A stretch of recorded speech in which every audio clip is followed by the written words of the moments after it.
But seeing these actual videos of children and hearing their small little voices talking about the abuse that they faced, it is unreal. And really, I think that the most disturbing thing about this entire documentary is the fact that the authorities knew about the rumors, but it was these two random people with a mission who put in the work to get the proof. Had Christine and her husband just decided that this was too much for them, or that they couldn't put their lives on hold for this, and that it was such a slim chance, who knows what would have happened. However, that specific recording that I just mentioned, it ended up not being enough evidence. So they had to put in a lot more work. So at the same time as they were still filming Samuel, they were also going behind his back and playing a very risky game, interviewing people, talking with people, interviewing people they knew didn't agree with Samuel, people who had allegedly witnessed Samuel with his underage wives, doing things like kissing them and just being too close to them. And they were just trying to play both sides of the fence to get enough evidence.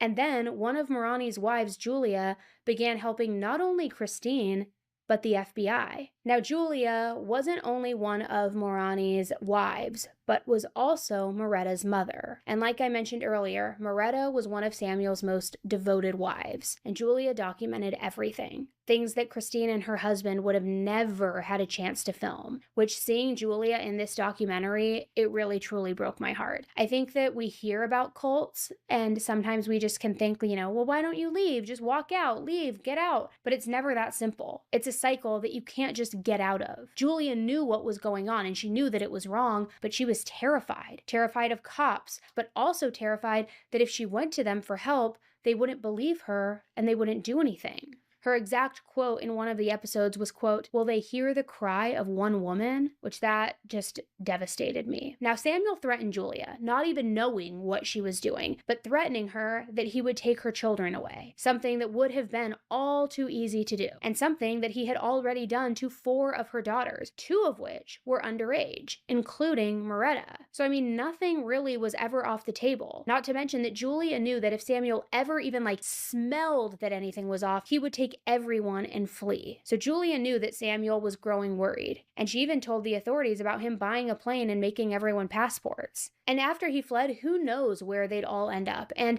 to be honest, who knows if the FBI and other authorities would even look into it? I don't know. Which, think about that. I can't imagine that kind of uncertainty as a mother and that fear. But eventually, all of the hard work paid off. After months and months of essentially begging local law enforcement and even getting the FBI to get involved. And then finally, as we know, they eventually did come in, arresting Samuel and saving these women and kids. I know that that was a lot to go over today, so I want to thank you for sticking with me. Cults always fascinate me. I try to get in their mind. I try to figure out what the motivation is, which personally, I feel like more times than not, especially with these Mormon radicalized cults, I think it's so that they can be with underage women. Why is it that you're the prophet and God is telling all of you, coincidentally, that you need to take a young bride? You're a pervert, right? So anyway, I know that this one was difficult, but thank you for listening. As a reminder, the uncensored version of all of these episodes live on my podcast where I don't have to bleep a dang thing. So you can listen to those anytime. I have 2 different true crime podcasts. One is called Serialously, with new episodes every Monday and Thursday. And then we also have the second true crime podcast, 10 to Life, which is where this episode is housed, and also uncensored and new episodes every single Tuesday. So again, thank you so much for listening, and until the next one, stay safe.